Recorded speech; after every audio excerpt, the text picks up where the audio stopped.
Hi, Chris here from Inside the Recording Studio podcast.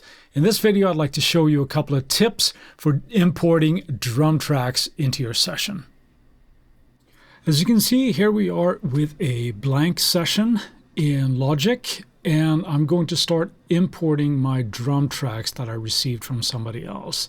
Now I have them listed here in my audio bin, and for sake of argument, we're going to pretend that I don't know the tempo of the session and they never gave it to me.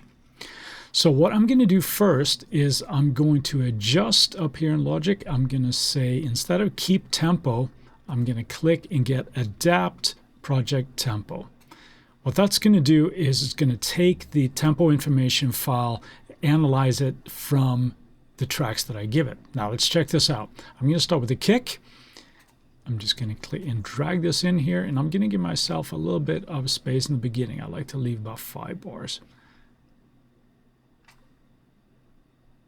Now you can see that Logic has analyzed this file and created a tempo map here for me.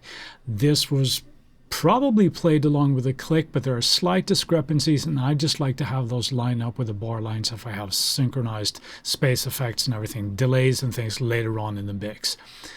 Now, one thing I'm going to do, because I'm anal retentive here, is we see the kick starts now on bar 6. I can't have that. So I'm just going to drag this over 1 bar, and we see the tempo map moves along. Now that I have the tempo, I'm going to go back to keep tempo from project, and I'm going to go ahead and import the rest of my tracks.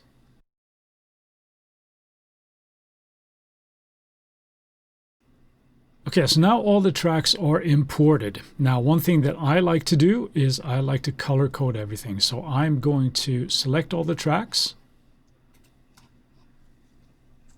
I'm going to open up the color palette, and for me, all drum tracks are yellow. So there we go. I like to get to that straight away. Now, let's take a listen to what we have going on here. And I want you to pay special attention to the meters here in the mixer. Let's check this out.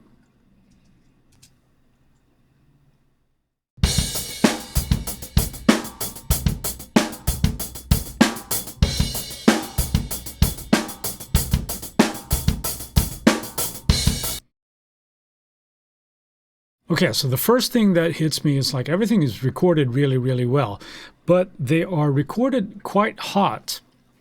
So I'm already running out of headroom, and if I'm started adding other instruments, as I will inevitably do here, I'm just going to end up with a mess. So I have a couple of options here. The first thing I can do is, of course, is drag down all these faders so I'm sitting at a more appropriate level.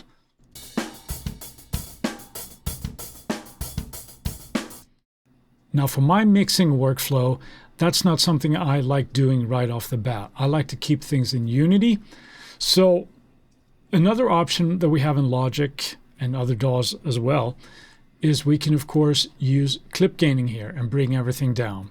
But there is a much better way in Logic to do this. What I'm going to do is I'm going to select all my drum tracks. I'm going to come up to the submenu here with Functions and choose Normalize Region Gain.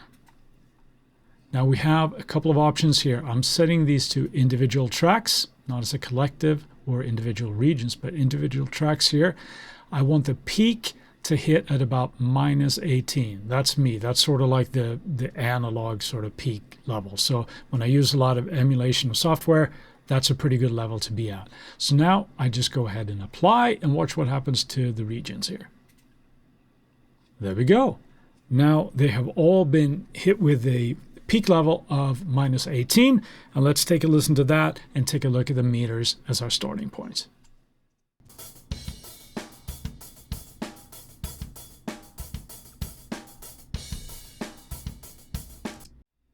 So now I have much more manageable level as I start to mix with all these drum tracks. And there you go. Hopefully you found something helpful in there that'll help you out in your workflow. Thanks for watching, and have an awesome day.